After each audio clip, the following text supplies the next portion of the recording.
Good morning दोस्तों। आज के इस लेक्चर में हम फिजियोलॉजी ऑफ कार्डियोवैस्कुलर सिस्टम के बारे में जानेंगे। दोस्तों, हमें पता है कि हार्ट एक बहुत ही महत्वपूर्ण ऑर्गन होता है हमारे शरीर के अंदर। साथ में ही ब्लड और ब्लड वेसल्स जो कि इस ब्लड वैस्कुलर सिस्टम में भाग लेती है, उनका शरीर में एक अलग ही महत्व होता है। और हमारे शरीर के अंदर जो ब्लड सर्कुलेशन की पूरी प्रोसेस चलती है और ब्लड के अंदर बहुत सारे न्यूट्रिएंट्स या ऑक्सीजन प्रेजेंट रहते हैं जो कि हमारे शरीर में चलने वाली सारी मेटाबॉलिक एक्टिविटी को कंट्रोल करने का काम करते हैं। तो आज के लेक्चर में हम फिजियोलॉजी ऑफ कार्डियोवैस्कुलर सिस्टम को डिटेल में समझेंगे। दोस्तों, एक साइंटिस्ट हुए जिनका नाम है डॉक्टर विलियम हार्वे। ये पहले ऐसे साइंटिस्ट थे जिन्होंने पहली बार ऐसे बोला कि जो हमारा ब्लड होता है वो एक जगह पे स्टेबल नहीं रहता है, वो पूरे शरीर में कंटिन्यूसली मूव होता है या सर्कुलेट होता है। कब तक होता है? तो जब तक हम जीवित रहते हैं उस वक्त तक हमारे शरीर में जो ब्लड होता है वो सर्कुलेट होता है, ऐसा उन्होंने पहली बार कहा। तो उसे हम पढ़ेंगे कि William Harvey demonstrated for the first time that blood is not a stable liquid and it circulates continuously through out the body all the times during life. मतलब जब तक हम जीवित होते हैं उस वक्त तक ये जो ब्लड होता है वो कंटिन्यूसली सर्कुलेट होता रहता है हमारे पूरी शरीर के अंदर। ऐसा पहली बार डॉक्टर विलियम हार्वे ने बताया था। और ये जो सर्कुलेटरी सिस्टम होती है वो क्या सर्कुलेट करती है? तो वो ऑर्गेनिक मटेरियल जो कि ब्लड के अंदर प्रेजेंट होते हैं उनको एक जगह से दूसरी जगह भेजने का काम करती है। तो उसे दूसरा नाम भी दिया है, it's a river of life, ऐसा भी कहा जाता है।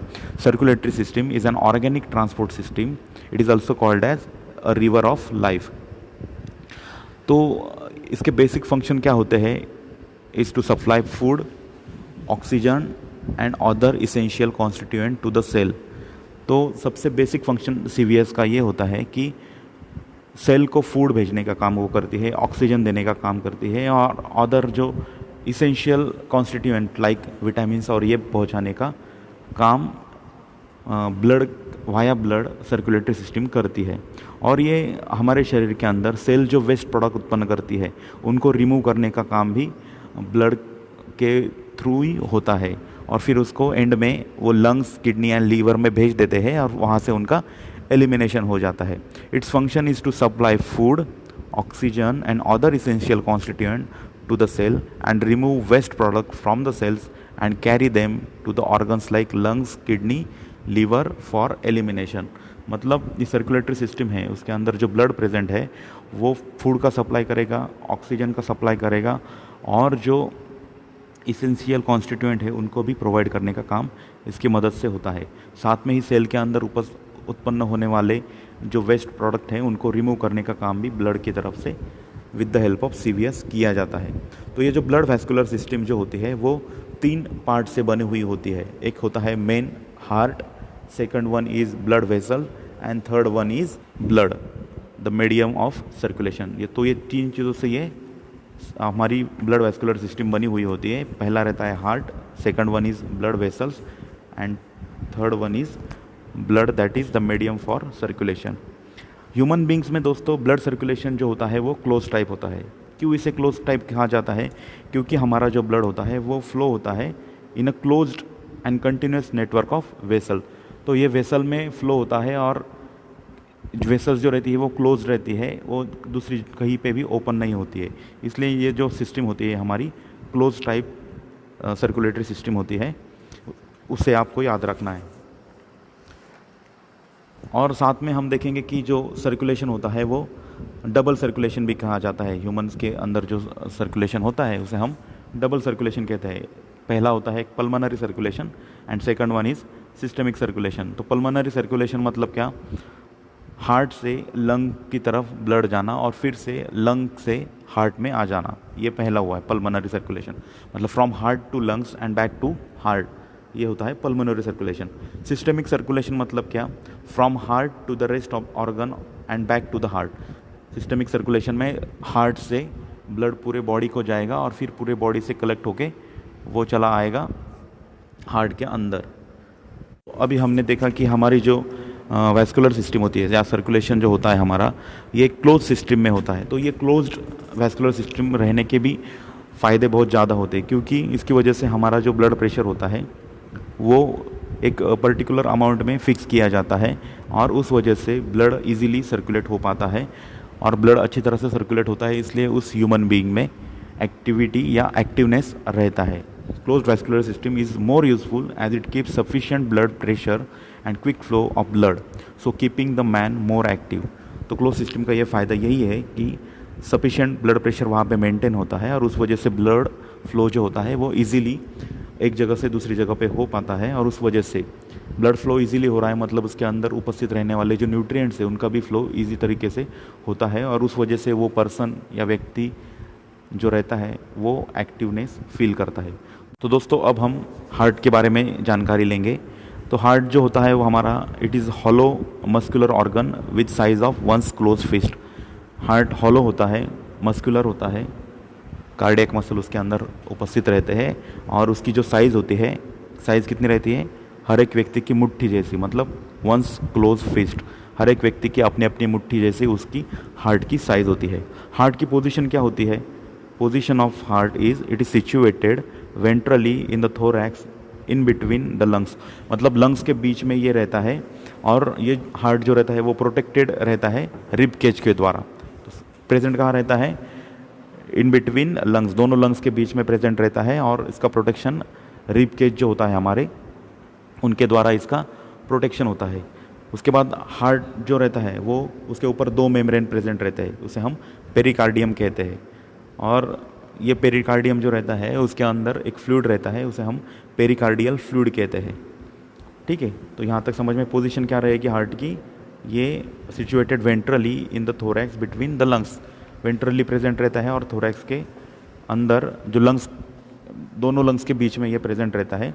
ये प्रोटेक्टेड रहता है रिब केज के अंदर और उसको डबल मेम्ब्रेन होते हैं, उसे हम पेरिकार्डियम कहते हैं और पेरिकार्डियम के अंदर जो फ्लूइड होता है उसे हम पेरिकार्डियल फ्लूइड कहते हैं। तो ये जो फ्लूइड प्रेजेंट होता है पेरिकार्डियल फ्लूइड और पेरिकार्डियम, उनका क्या फंक्शन होता है, तो it act as a shock absorber, reduces friction and prevents over distension of heart. तो इसके फंक्शन हमें याद रखने हैं कि जो पेरिकार्डियम और पेरिकार्डियल फ्लूइड होते हैं वो शॉक एब्जॉर्बिंग का फंक्शन करते हैं, साथ में ये जो फ्रिक्शन होने वाला है, मतलब विसरल और पैराइटल पेरिकार्डियम जो है उनके बीच में जो फ्रिक्शन होने वाला है उसको कम करने का काम करते हैं और हार्ट का जो ओवर डिस्टेंशन, मतलब एक्स्ट्रा डिस्टेंट होने से हार्ट को ये बचाते हैं। दोस्तों अब हम हार्ट के बारे में जनरल जानकारी हमने ली, अब हम उसका एक्सटर्नल स्ट्रक्चर क्या होता है हार्ट का उसके बारे में देखेंगे। हार्ट जो होता है वो कोनिकल शेप होता है और उसका जो अपेक्स रहता है वो पोस्टीरियरली और पॉइंटिंग टुवर्ड्स द लेफ्ट होता है। ठीक, अपेक्स कहाँ रहेगा, पोस्टीरियर और लेफ्ट साइड में उसका अपेक्स रहता है और हार्ट का शेप कोनिकल होता है। It is made up of 4 chambers. Heart जो होता है वो 4 चैम्बर से बना हुआ होता है। Upper 2 chambers are atria and lower 2 chambers are ventricles. Heart के अपर 2 चैम्बर्स रहते हैं उसे हम एट्रिया कहेंगे और लोअर 2 चैम्बर्स होते हैं उनको हम वेंट्रिकल्स कहते हैं। लेफ्ट वेंट्रिकल जो होता है वो स्लाइटली बिगर होता है as compare to right ventricle. ये चीज़ हमें याद रखनी है कि लेफ्ट वेंट्रिकल थोड़ा बड़ा होता है as compare to right ventricle. दोस्तों अब हम एट्रिया का फंक्शन क्या होता है उसको समझेंगे। एट्रिया आर रिसीविंग चैम्बर्स, मतलब शरीर से जो डीऑक्सीजनेटेड ब्लड है उसे कलेक्ट करने का काम राइट एट्रियम में होता है और किसकी मदद से, सुपीरियर और इन्फीरियर वेना कैवा की मदद से राइट एट्रियम में ब्लड आ जाता है। Right atrium receives blood from superior and inferior vena cava. अब हम लेफ्ट एट्रियम के बारे में देखेंगे। Left atrium receives blood from pulmonary veins, मतलब जो ऑक्सीजनेटेड ब्लड है जो कि जिनका शुद्धिकरण लंग्स के अंदर हुआ है उसे रिसीव करने का काम लेफ्ट एट्रियम के द्वारा किया जाता है।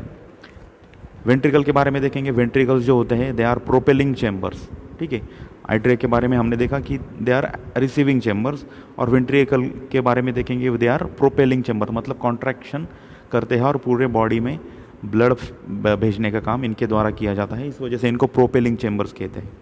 तो राइट वेंट्रिकल्स जो होता है गिव्स आउट पल्मोनरी आर्टरी।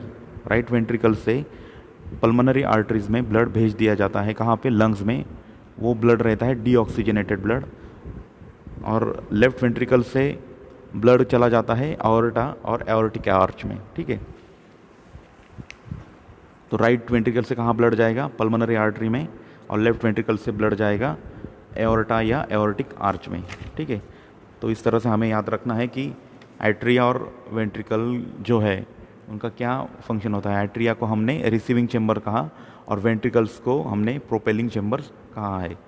दोस्तों हम एक्सटर्नल स्ट्रक्चर ऑफ हार्ट देख रहे हैं, तो उसमें और एक स्ट्रक्चर आता है जिसे हम कोरोनरी आर्टरी कहेंगे। दोस्तों हार्ट को भी न्यूट्रिशन ब्लड सप्लाई की ज़रूरत होती है, तो हार्ट को ब्लड सप्लाई करने का काम जो आर्टरी करती है उसे हम कोरोनरी आर्टरी कहते हैं। इस कोरोनरी आर्टरी के भी दो पार्ट्स होते हैं, एक होती है राइट कोरोनरी आर्टरी और second one is left coronary artery, जो कि हार्ट को ब्लड सप्लाई करने का काम करती है। Heart also has right and left coronary arteries from aorta and it supplies blood to the wall of the heart itself. मतलब हार्ट की वॉल को ब्लड सप्लाई करने का काम कोरोनरी आर्टरीज के द्वारा किया जाता है। ये कोरोनरी आर्टरीज जो रहती है वो डिवाइड होती है बहुत सारी कैपिलरीज में, और हार्ट की जो वॉल है उसको ब्लड सप्लाई करने का काम इनके द्वारा किया जाता है। उसके बाद जो डीऑक्सीजनेटेड ब्लड कलेक्ट होने वाला है हार्ट की वॉल से, उसको कोरोनरी साइनस में भेज दिया जाता है, और कोरोनरी साइनस जो होता है वो directly opens into right atrium. Right atrium में डीऑक्सीजनेटेड ब्लड रहता है, ये हमने पहले भी देखा है। तो दोस्तों इस तरह से हमने हार्ट का जो एक्सटर्नल स्ट्रक्चर है उसके बारे में समझा। दोस्तों एक्सटर्नल स्ट्रक्चर ऑफ हार्ट देखने के बाद अब हम इंटरनल स्ट्रक्चर ऑफ हार्ट के बारे में जानेंगे। दोस्तों हमें पता है कि हार्ट दो पार्टीशन में डिवाइड होता है, left partition and right partition. उसे ही हम वेंट्रिकुलो आर्टिकुलर पार्टीशन कहते हैं। तो यहाँ पे हम पढ़ेंगे internally heart is divided into right and left halves by ventricle या atrioventricular partition, so that the right side deals with deoxygenated blood and the left side deals with oxygenated blood. मतलब दोस्तों हमारी जो हार्ट की right side होती है वहाँ पे डीऑक्सीजनेटेड ब्लड होता है, और हमारी हार्ट की जो लेफ्ट साइड होती है वहाँ पे ऑक्सीजनेटेड ब्लड प्रेजेंट होता है। तो यहाँ पे जो पार्टीशन रहता है उसके बारे में देखेंगे। पार्टीशन बिटवीन एट्रिया, मतलब एट्रिया के बीच में जो पार्टीशन रहेगा उसे हम इंटर एट्रियल सेप्टम कहते हैं, और पार्टीशन बिटवीन वेंट्रिकल्स उसे हम इंटर वेंट्रिकुलर सेप्टम कहते हैं। तो हमें याद रखना है यहाँ पे एट्रिया के बीच में जो पार्टीशन रहेगा उसको हम इंटर एट्रियल सेप्टम कहेंगे, और पार्टीशन बिटवीन द वेंट्रिकल्स उसे हम इंटर वेंट्रिकुलर सेप्टम कहेंगे। तो एक बार फिर से हम एट्रिया के बारे में देखेंगे, बाद में वेंट्रिकल के बारे में देखेंगे। तो अब हम एट्रिया के बारे में देखेंगे। एट्रिया को ऑरिकल्स भी कहा जाता है। दे आर रिसीविंग चेंबर, जैसे कि हमने पहले भी देखा है, they are receiving chambers. They are thin walled, उनकी जो वॉल होती है वो बहुत थिन होती है। Right atrium collects deoxygenated blood from the body through superior and inferior vena cava. दोस्तों जैसे कि हमें पता है जो राइट साइड होती है एट्रियम की या हार्ट की, वहाँ पे डीऑक्सीजनेटेड ब्लड होता है। तो ये राइट एट्रियम में ब्लड कहाँ से आता है, तो superior and inferior vena cava से राइट एट्रियम के अंदर ब्लड आता है। Left atrium receives oxygenated blood from lungs through pulmonary veins. तो लंग्स में डीऑक्सीजनेटेड ब्लड का प्यूरिफिकेशन किया जाता है, और फिर ये प्यूरिफाइड या ऑक्सीजनेटेड ब्लड लेफ्ट एट्रियम में आ जाता है थ्रू पल्मोनरी वेन्स।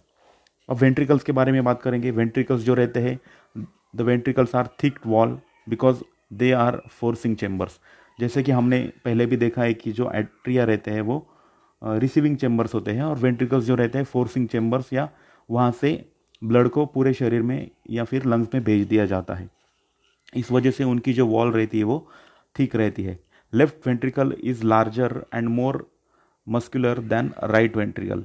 जैसे कि दोस्तों हमें पता है लेफ्ट वेंट्रिकल से पूरे शरीर में ब्लड को भेजा जाता है, ऑक्सीजनेटेड ब्लड, इस वजह से वो थोड़ा लार्जर रहता है as compare to right ventricle, because it has to pump the blood to the entire body. मतलब हमारे पूरे शरीर को ब्लड पहुंचाने का काम लेफ्ट वेंट्रिकल करता है, इस वजह से वो ज़्यादा मस्कुलर एंड लार्जर रहता है as compare to right ventricle. Right ventricle gives out pulmonary artery which carries deoxygenated blood to the lungs, while left ventricle gives out aortic arch carrying oxygenated blood to the body. Right ventricle जो रहता है वो pulmonary artery से deoxygenated blood lungs में जाता है, ठीक है, और ये जो डीऑक्सीजनेटेड ब्लड फिर वो उसके ऊपर, मतलब उस डीऑक्सीजनेटेड ब्लड के अंदर ऑक्सीजन आ जाता है, और फिर पल्मोनरी वेंस के द्वारा उनको लेफ्ट एट्रियम में भेजा जाता है और लेफ्ट एट्रियम से फिर ऑक्सीजनेटेड ब्लड लेफ्ट वेंट्रिकल में आ जाता है और लेफ्ट वेंट्रिकल से ब्लड बाहर भेज दिया जाता है कहाँ पे, मतलब पूरे शरीर में भेज दिया जाता है ऑक्सीजनेटेड ब्लड। तो दोस्तों इस तरह से हमने एट्रिया या ऑरिकल और वेंट्रिकल्स के बारे में डिटेल में समझा कि किस तरह से वो एट्रिया रहते हैं वो एज अ रिसीविंग चैम्बर का काम परफॉर्म करते हैं और वेंट्रिकल्स जो रहते हैं एज अ फोर्सिंग चैम्बर्स का काम परफॉर्म करते हैं। तो दोस्तों ये एट्रिया और वेंट्रिकल्स जो है वो एक दूसरे के साथ कम्युनिकेशन में रहते हैं, ठीक है। मतलब एट्रिया और वेंट्रिकल्स के बीच में एक तरह के वाल्व्स प्रेजेंट होते हैं जिनको ही हम कस्पिड वाल्व्स या कोनिकल वाल्व्स कहते हैं। तो उसे हम देखेंगे। Atria and ventricles are in communication with each other through atrioventricular opening guarded by the conical और कस्पिड वाल्व, ठीक है। तो एक तरह का वाल्व होता है वहाँ पे। Right atrium and right ventricle के बीच में जो वाल्व रहता है उसे हम ट्राइकस्पिड वाल्व कहते हैं। Left atrium and left ventricle के बीच में जो वाल्व रहता है उसे हम बाइकस्पिड वाल्व कहते हैं। बाइकस्पिड वाल्व को ही माइट्रल वाल्व कहा जाता है। ये जो वाल्व रहते हैं they are attach to ventricles by ligament. तो एक लिगामेंट से वो वेंट्रिकल से अटैच होते हैं, उस लिगामेंट को हम कहते हैं कॉर्डेड टेंडनी, और वहाँ पे जो मसल होते हैं उसे हम कहते हैं पैपिलरी मसल। तो ये चीज़ें हमें याद रखनी है कि right atrium and right ventricle के बीच जो वाल्व होता है वो ट्राइकस्पिड वाल्व होता है। Left atrium and left ventricle के बीच जो वाल्व होता है उसे बाइकस्पिड वाल्व कहा जाता है, उसे ही माइट्रल वाल्व कहा जाता है। ये जो वाल्व्स रहते हैं वो वेंट्रिकल के साथ अटैच रहते हैं बाय लिगामेंट, उसे हम कॉर्डेड टेंडनी कहते हैं, और वहाँ पे जो मसल रहता है उसे हम पैपिलरी मसल्स कहते हैं। दोस्तों बाइकस्पिड और ट्राइकस्पिड वाल्व देखने के बाद अब हम सेमिलुनार वाल्व्स है जिसे आर्ट्रियल वाल्व्स भी कहा जाता है उनके बारे में देखेंगे। ये कहाँ प्रेजेंट होते हैं? एक तो ये प्रेजेंट होते हैं पल्मोनरी आर्टरी जो कि राइट वेंट्रिकल में प्रेजेंट होती है, जो डीऑक्सीजनेटेड ब्लड कैरी करती है। वहाँ पे जो प्रेजेंट होते हैं वो सेमिलुनार वाल्व्स होते हैं, और एओर्टा के अंदर ये प्रेजेंट होते हैं। वो कहाँ रहती है? लेफ्ट वेंट्रिकल के अंदर। तो इनका फंक्शन क्या है दोस्तों? ये ब्लड का बैक फ्लो होने से बचाते हैं, ठीक है। तो इस तरह से हमने वाल्व्स के बारे में देखा। 3 तरह के वाल्व्स हमने देखे, बाइकस्पिड वाल्व, ट्राइकस्पिड वाल्व और सेमिलुनार वाल्व्स। दोस्तों हार्ट को डबल पंप कहा जाता है क्योंकि पहली बार ये कहाँ पंप करता है? Pumping blood to the lungs, मतलब लंग्स में पहले बार पंप करता है, और सेकंड बार ये पंप कब करता है? Pumping to the rest of the body, मतलब लंग्स के लिए एक बार पंप होगा और दूसरा पूरे शरीर में ऑक्सीजनेटेड ब्लड जब चाहिए तब पंप होता है। इस वजह से हार्ट को डबल पंप कहा जाता है। तो आगे दोस्तों functional anatomy of cardiovascular system देखेंगे। उसमें पेरिकार्डियम की बात कही गई है कि पेरिकार्डियम क्या होता है। तो heart is enclose by a sac called as pericardium. तो पेरिकार्डियम मतलब हार्ट को इनक्लोज करने वाली जो सैक होती है उसे हम पेरिकार्डियम कहते हैं, मतलब हार्ट का एक कवरिंग होता है। उसके 2 टाइप्स होते हैं या 2 लेयर्स होते हैं, visceral pericardium and parietal pericardium, ठीक है। और इनके बीच में जो स्पेस होती है वहाँ पे एक फ्लूइड प्रेजेंट रहता है, उसे हम पेरिकार्डियल फ्लूइड कहते हैं, और ये पेरिकार्डियल फ्लूइड का रोल होता है it act as a shock absorber, ठीक। तो नेक्स्ट अब दोस्तों हम मायोकार्डियल सेल हिस्टोलॉजी के बारे में समझेंगे। दोस्तों जब हमने फिजियोलॉजी ऑफ मस्कुलर सिस्टम देखी थी तब हमने 3 तरह के मसल्स देखे थे, skeletal muscle, smooth muscle and cardiac muscle. वहाँ पे हमने समझा था कि कार्डियक मसल्स जो होते हैं उनके अंदर स्ट्राइएशंस होते हैं, वहाँ पे उनके centrally located multi nuclei present होते हैं, और साथ में हमने देखा था कि ये जो मसल्स रहते हैं वो ब्रांच्ड फाइबर्स रहते हैं, और ये इनवॉलंटरी मसल्स के कैटेगरी में आते हैं। और जो मायोकार्डियल सेल्स होते हैं दे आर इंटरकनेक्टेड या इंटरकैलेटेड डिस्क वहाँ पे प्रेजेंट होती है, और जब भी कोई इलेक्ट्रिकल करंट डेवलप होता है ऐसे नोड में उसे पूरे कार्डियक मसल में साइमल्टेनियसली भेजा जाता है। और ये जो इंटरकैलेटेड डिस्क जो होती है वो सार्कोलेमा से, सार्कोलेमा मतलब सेल मेम्ब्रेन जो रहता है उससे बनी हुई होती है, which is a cell membrane of muscle cell. तो यहाँ पे एक टर्मिनोलॉजी आई है सिंसिटियम। इसके बारे में हमने देखा था कि जब भी हार्ट के अंदर कुछ स्टिमुलस दिया जाता है तो उसके वक्त पूरा का पूरा मसल कॉन्ट्रैक्ट होता है, मतलब पूरा मसल कॉन्ट्रैक्ट होता है, कुछ पार्ट ही नहीं होता है, ठीक है। मतलब हार्ट का पूरा मसल कॉन्ट्रैक्ट होगा। ये जो टर्मिनोलॉजी है उसे हमने सिंसिटियम कहा था, और इसमें हार्ट का पूरा मसल जो होता है वो कॉन्ट्रैक्ट होता है। दोस्तों अब हम important properties of cardiac muscles के बारे में देखेंगे। हार्ट के अंदर कुछ ऐसी प्रॉपर्टीज़ प्रेजेंट रहती हैं जो कि उसके फंक्शन होने के लिए बहुत ज़रूरी होती है। वो रहती है ऑटोरिदमिसिटी, कंडक्टिविटी एंड एक्साइटेबिलिटी। तो अब सबसे पहले हम ऑटोरिदमिसिटी के बारे में देखेंगे। तो हार्ट जो रहता है वो खुद के इम्पल्स खुद ये जनरेट करता है, मतलब it can generate its own rhythm. ठीक है, normally sinoatrial node that is S A node generates impulse at the rate of 70 पर मिनट।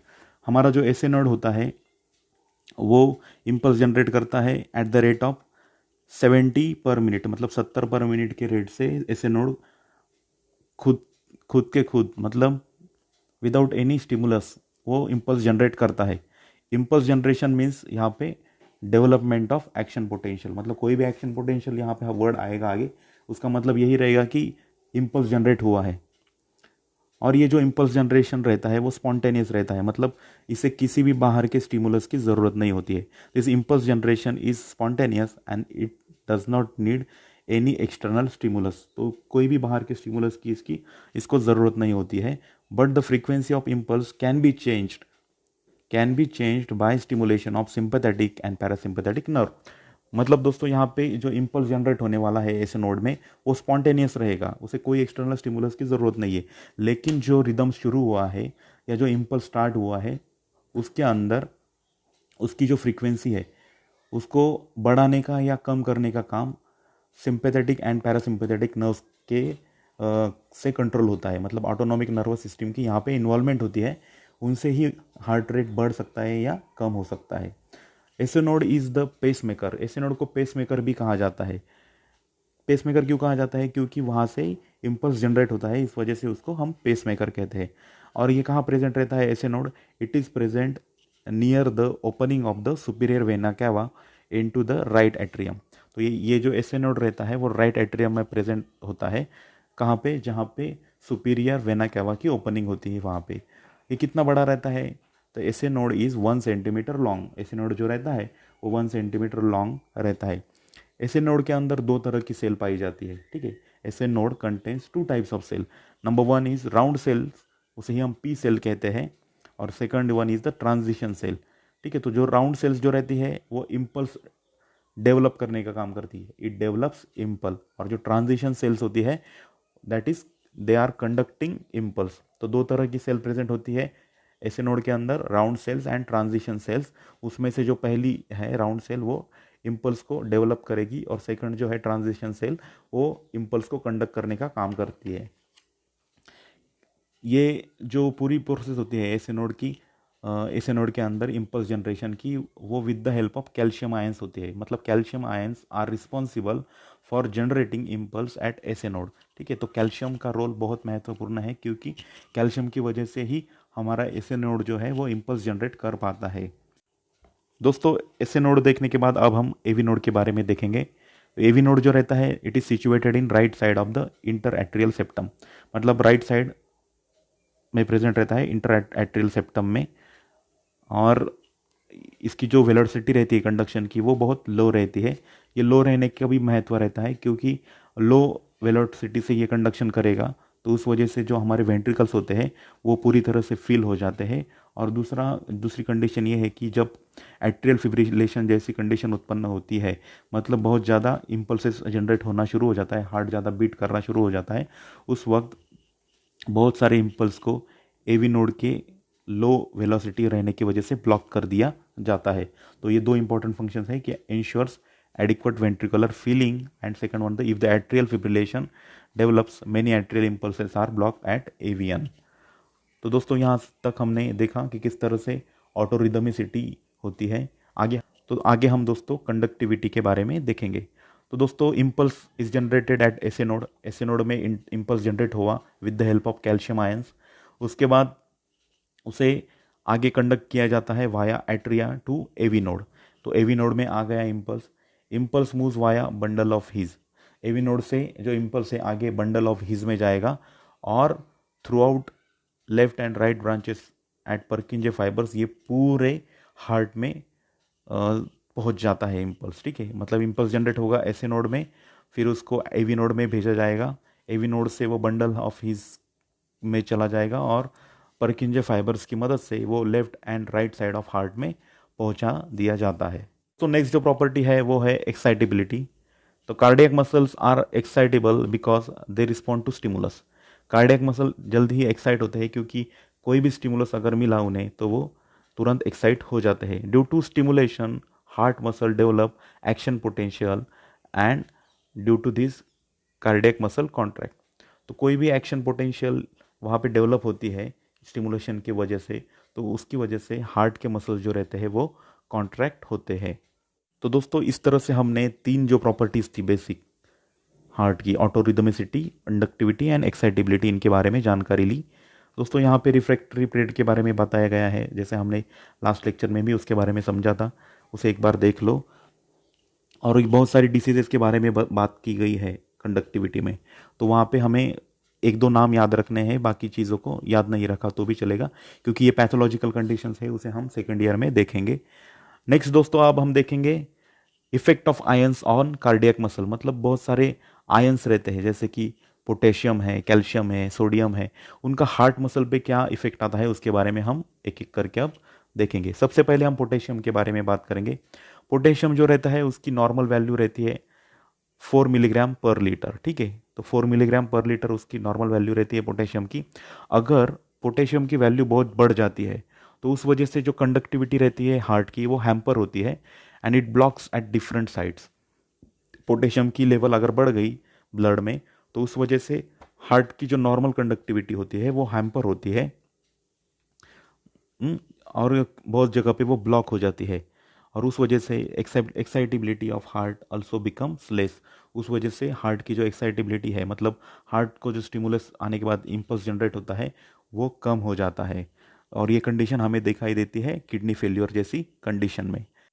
दोस्तों नेक्स्ट आयन है कैल्शियम। तो कैल्शियम का क्या रोल है? तो high calcium in ECF produces rise of contractility of heart. अगर कैल्शियम बहुत ज़्यादा बढ़ जाता है एक्स्ट्रा सेलुलर फ्लूइड में तो उस वजह से हमारे हार्ट के मसल्स जो होते हैं वो बहुत ज़्यादा कॉन्ट्रैक्ट होते हैं। दोस्तों नेक्स्ट आयन है सोडियम। तो सोडियम के बारे में देखेंगे। जैसे जैसे दोस्तों हमारी उम्र होती है या जैसे जैसे एज आगे बढ़ती है तो हमारी सेल के अंदर सोडियम का कॉन्सेंट्रेशन बढ़ना शुरू हो जाता है। As the age advances sodium within the cell में रेज। तो सेल के अंदर सेल की वैल्यू बढ़ना शुरू हो जाता है। उस वजह से क्या होता है? It leads to vasospasm. उस वजह से वहाँ पे वैसोस्पैज्म आते रहते हैं which creates problem of hypertension. मतलब सोडियम की अगर खाने में ज़्यादा इस्तेमाल कर रहे हैं नमक का तो उस वजह से हमें हाइपरटेंशन जैसी बीमारियों से जूझना पड़ सकता है। तो दोस्तों इस तरह से हमने यहाँ पे कुछ बेसिक कंसेप्ट थे हार्ट की, उसके बारे में देखा।